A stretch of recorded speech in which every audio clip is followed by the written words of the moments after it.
გეტყვით რომ მე ვიმყოფები პანგისის ხეობაში და დღეს გვაქვს ჩვენ ვახშმად ჭინჭრის ხინკალი. აი ეს ხინკალი როგორც გითხარით მე თქვენ არის მიზანმიმართულად თავ დაღმა დადებული, რათა არ მიეკროს და არ გაფუჭდეს. და ბოლო პროცესი, ყველაზე საყვარელი და გემრიელი პროცესი, რომელსაც ქვია ჭამა და სხვათა შორის ეს პროცესი ყველა ჩვენთაგანს გიყვარს.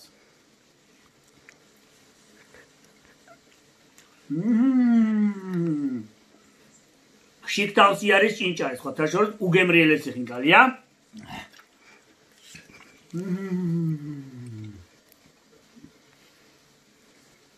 დნება, პირში დნება. სხვათა შორის ჩვენთან იცი პანგისის ხეობაში ისეთი გემრიელიაო, სხვირპირში მუშტირო და გაწყასო, პირიდან ლუკმას ვერ გააგდებინება. აი ეგეთი გემრიელი ხინკალი გამოვიდა. კარგით გემშვიდობებით, უმარ შეხვედრამდე.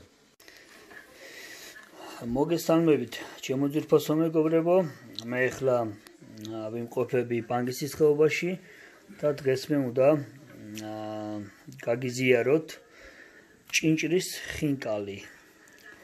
იცით რომ საქართველოში ჭინჭრის ხინკალს ხშირად კი არა და პანგისის ხეობაში ხშირად აკეთებენ, მაგრამ მოგესალმებით, ჩემო ძვირფასო მეგობრებო, მე აი ამ ვიდეო რგოლს ვიღებ იმისათვის რომ განახოთ პანგისის ხეობაში არსებული განსხვავებული საჭმელი.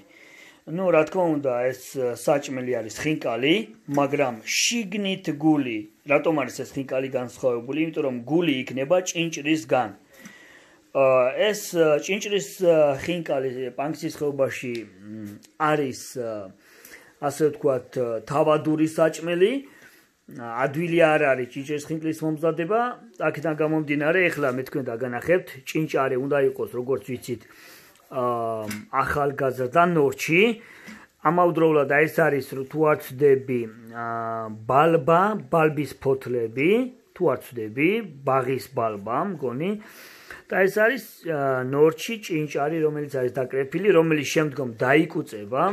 აი ახლა მიმდინარეობს გარჩევა, დაიკრიფება, მოიჭრება, რომ ნორჩი იყოს მოჭრილი, შემდგომ აი ეს ძველი ფოთლები, ანუ ეს ცოტა უხეში ფოთლები რაც არის, ნახეთ, ესენი უნდა გადაიყაროს, რადგან უნდა იყოს აუცილებლად ნორჩი. მოკლედ, ჭინჭარი და ბაღის ბალბის ფოთლები თუ არ ვცდები და შემდგომ გავაგრძელებ ვიდეოს. მოკლედ მეგობრებო, ეხლა მიდის გასუფთავება, ანუ ეს ჭინჭარი და ბალბის ფოთლები ირესხება. ანუ სადღაც 3 ჯერ მაინც უნდა 6 ჯერ. ნუ მინიმალური, ანუ ყველა სულ მცირე 6 ჯერ მაინც უნდა გაირესხოს, წყალში კარგად გამოილოს მეგობრებო. მოკლედ ეს არის ეხლა გარესხვის წესი.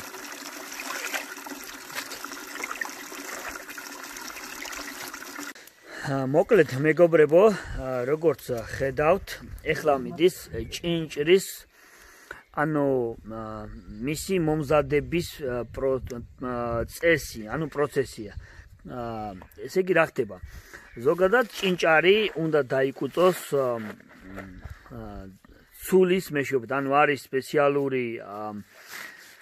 სპეციალური ცული, რომლის მეშვეობითაც ხდება ამ ჭინჭრის დაკუწვა. მაგრამ იქიდან გამომდინარე რომ ეს ასეთი სული ჩვენ არ გვაქვს, აქედან გამომდინარე ეხლა ეს იჭრება დანის მეშვეობით. მოგახსენებთ რომ თქვენ შეიძლება დაგებადოთ კითხვა, ხომ შეიძლებოდა ეს გატარებულიყო ხორცსაკეპ მანქანაში, მაგრამ მე მინდა გითხრათ რომ ხორცსაკეპ მანქანაში გატარებული ჭინჭარი, ანუ ამ შემთხვევაში მასალა არანაირად არ გამოდგება იმისათვის რომ ხინკალში ან ხაჭაპურში მოხდეს მისი შიგთავსის გამოყენება, რადგან ამ შიგთავსის გამოყენების თავარი მიზანი არის ის რომ იყოს გემრიელი. იმისათვის რომ იყოს ეს გემრიელი და ასე ვთქვათ სასიამოვნო, მნიშვნელოვანია მისი დაჭრა მოხდეს ან დანით ან ცულის მეშვეობით.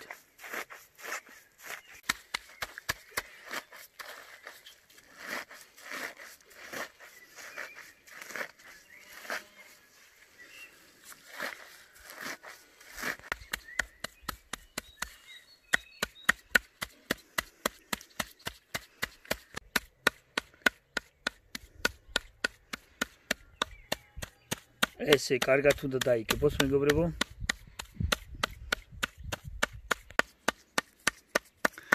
აგენ მეგობრებო, როგორც ხედავთ, აი ამ დონემდე უნდა იქნას დაკოწოლი.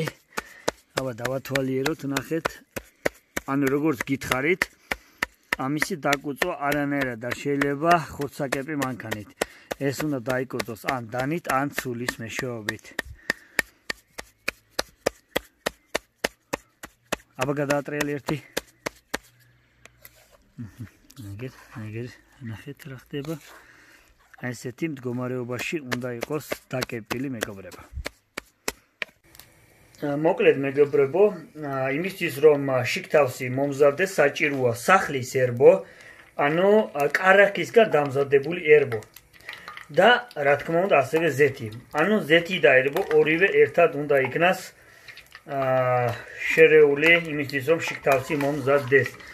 აი ეს ამდენი არის ერბო და შემდეგ განახებ ზეთის რამდენი უნდა. მოკლედ მეგობრებო, აი ეს არის სახლის ერბო, უკვე გამღვალი და შემდგომ მას ემატება ჩვეულებრივი ზეთი, რომელსაც მაღაზიაში ვყიდულობთ, ანუ რაფინირებული ზეთი. აი ეს არის ის მოცულობა, თუ რამდენი უნდა გაერიოს აი ამ შიგთავს, ანუ ჭინჭას. ანუ ეს იმიტომ რომ ზეთი და ერბო იმიტომ უკეთებენ ერთად, რომ ის ზეთი იწოვს თვითონ ჭინჭარი, ის ერბო იყინება, რჩება და ხინკალს აძლევს სითხეს, ანუ წვნიანს. წვნიანი ხდება შიგთავსი, ამისათვის საჭიროა ერბო და ზეთი ერთად რომ გაუკეთდეს მეგობრებო. და გემოცაც კარგი. და რა თქმა უნდა, ამავდროულად გემოცაც. დიახ. ანუ ჭინჭარს უშვებით რა გემო როგორც თქვენ გინდა ისე. საჭიროების სამებრ მარილი. მარილი. იმედო. და ეხლა უნდა ამას უნდა გავიოთ კიდე. კარგად წვნიანი რო იყოს, წყალი ჭირდება. წყალი ჭირდება. ესე იგი მისთვის რომ შიგთავს იყოს წვნიანი, ამისათვის საჭიროა გაერიოს მას წყალი. ანუ აი ამდენი წყალის ერევა. შეიძლება ცოტა მეტიც დაასხა. თქვენ როგორ რანაირი იქნებათ შიგთავსი წვნიანი, ძალიან წვნიანი თუ ნაკლებად წვნიანი. ამაზეა დამოკიდებული. ხო, დიახ. შემდეგ ეს ყველაფერი ერევა ერთმანეთში, კარგად გადაიზილება.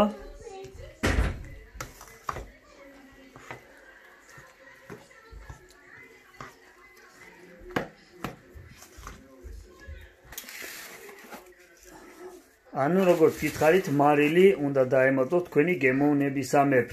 შიგთავსი მზადების პროცესში უნდა გასიჯოთ ხოლმე გემოთი და აქედან გამომდინარე უნდა დავამატოთ მარილი. ანუ ჩვენი ჭინჭრის ხინკლისთვის შიგთავსი უკვე მზად არის, ნახეთ აი რა მდგომარეობაშია. სხვათა შორის აი ესეთი წყლიანი, ანუ წვნიანი ჭინჭრის ხინკლის მოხილვა არის რთული პროცესი. ამიტომაც ვინც პირველად აკეთებს, შეეცადეთ რომ უფრო ნაკლები წვნი იყოს, რადგან მისი მოხილვა გაგიჭირდება. ხო, სხვათა შორის მინდა შეგახსენოთ, რომ რა შეეხება ცომს. როგორც იცით, ხორცის ხინკლისთვის ცომი კეთდება ოდნავ ტლანქი, მაგრამ ტლანქი ცომი ჭინჭრის ხინკლისთვის არ გამოდგება, მეგობრებო, რადგან არ იქნება გემრიელი. ამისათვის საჭიროა რბილი ცომი იყოს მომზადებული, ოდნავ რბილი, ვინემ ხორცის ხინკლისთვის. მოგეხსენებათ, რომ ჭინჭრის ადუღებას, შიგთავსის ადუღებას არ ჭირდება ბევრი დრო, შესაბამისად ხინკალიც მალე იხარშება. მოკლედ აი ეს არის ის ცომი და ეხლა ხდება მისი ხინკლის მოხსახვად მომზადება.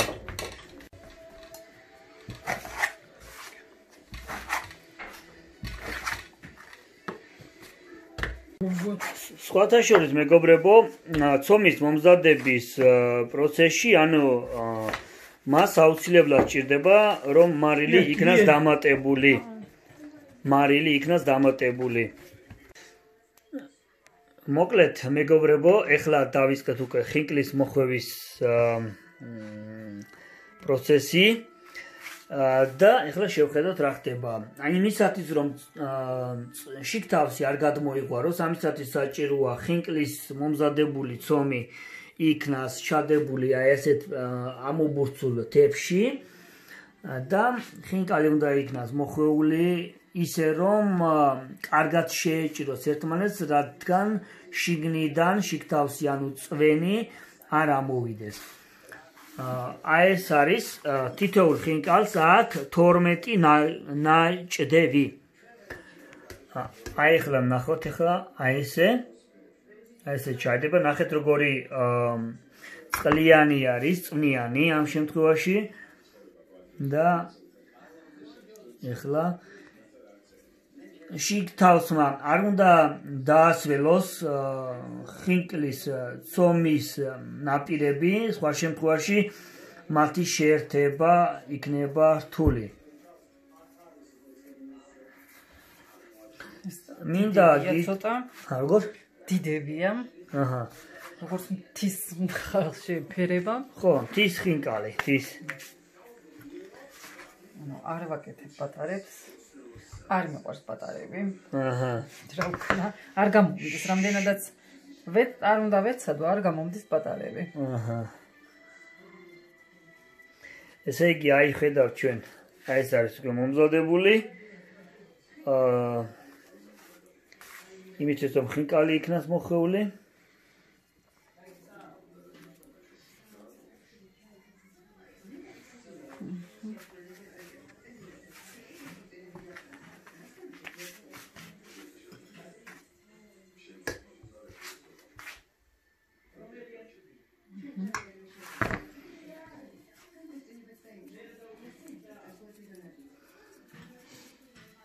ნუ რა თქმა უნდა სწრაფად აკეთებს ახლოს, მაგრამ თქვენ გაგიჭირდებათ ასე სწრაფი მოხვევა, თუმცა გამოგივათ აუცილებლად.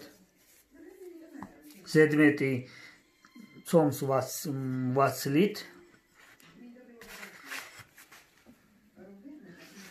მოკლედ, ესეც ჩვენი ხინკლის მოხვევის პროცესი და დაგიბრუნდებით რა თქმა უნდა.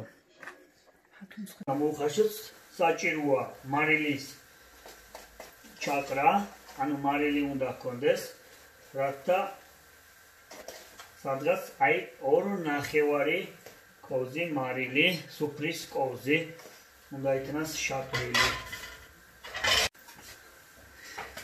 ესე იგი, წყალი უკვე ადობდა, ხინკალის აგერ უკვე მზად გვაქვს და დავიწყოთ მოდით ხინკლის შაკრა. ხინკალი უნდა ჩაიყაროს თავით ქვემოთ.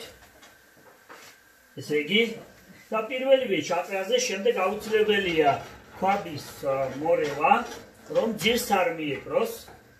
ესე იგი, ვაგრძელებთ ხინკლის ჩაკრას ქვაბში, სადაც ჩვენ უკვე 2.5 სუფრის კოვზი მარილი ჩავაყარეთ წყალში, რათა გემრიელი გამოვიდეს გარეკანი.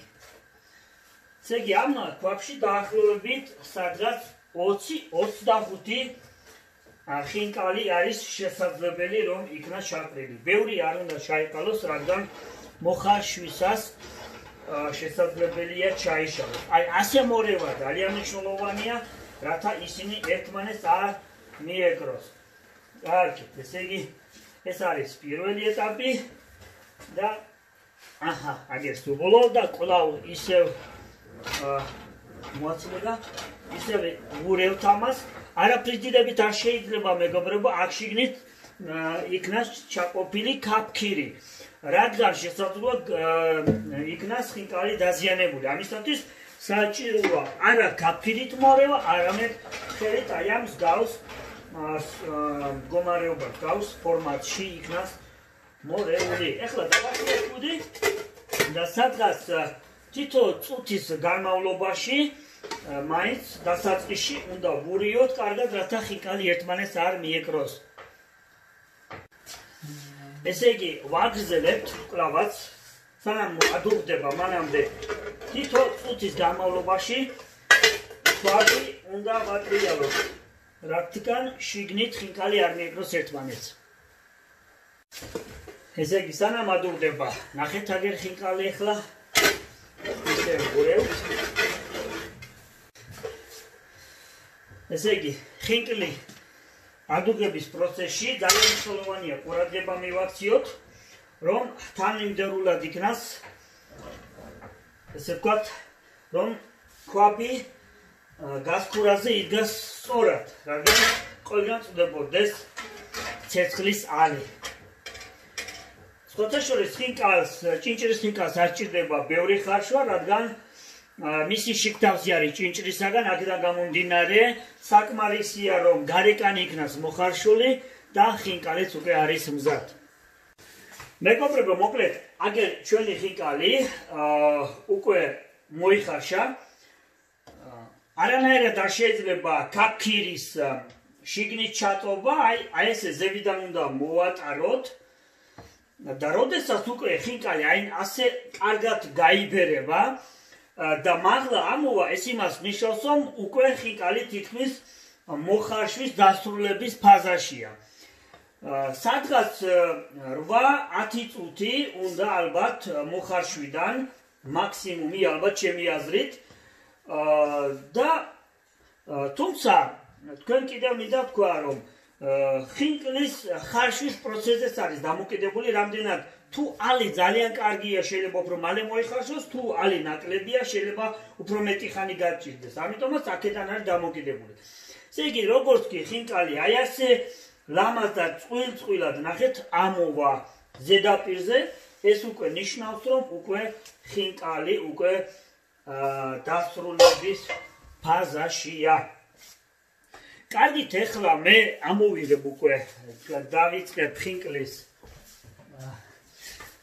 ამოვებას. სხვათა შორის, მეგობრებო, ხინკალს უყვარს ხის კაფკირი, მაგრამ ჩვენ არ გვაქვს ხის კაფკირი, რადგან ამ ბოლო დროს არ აკეთებენ ხოლმე ხის კაფკირებს ისე ინტენსიურად, აქედან გამომდინარე, ჩვენ ეხლა გამოვიყენებთ რკინის კაფკირს. ქვაბი არ უნდა გადმოიდგას ცეცხლიდან პირდაპირვე, დუღარევე უნდა ამოიღოთ. ხინკალი იმისათვის, რომ არ მიეკროს ერთმანეთს, აი ესე ზევით და მხარე ამოღების შემდგომ უნდა იყოს დაბლა. მოათავსოთ. ანუ აი ეს ზედაპირი უნდა იყოს დაბლა.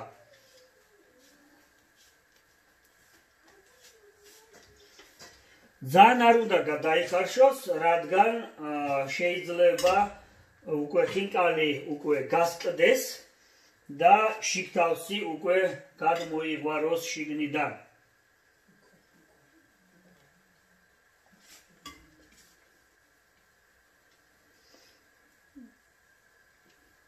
ნახოთ, ეხლა ნახოთ, როგორი გამოგვივა ჩვენ. მოგახსენებთ, რომ შიგთავსში, ჭინჭარში არის მხოლოდ და მხოლოდ დამატებული მარილი, სახლის ერბო, ანუ ამ შემთხვევაში კარაქისგან გაკეთებული ერბო და რაფინირებული ზეთი და მარილი. სხვა არაფერი არ უკეთდება, არის ყველაფერი ბუნებრივი.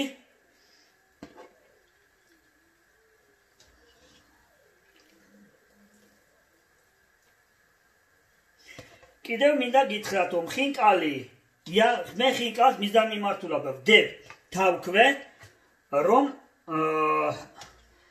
არ მიეკროს და უფრო იქნას შენარჩუნებული ცოცხლად, რადგან სათუთია და ნაზია ეს არ არის მაგარი ცომით მოზელილი ხინკალი, აქედან გამომდინარე, მას სჭირდება სათუთად მოპყრობა.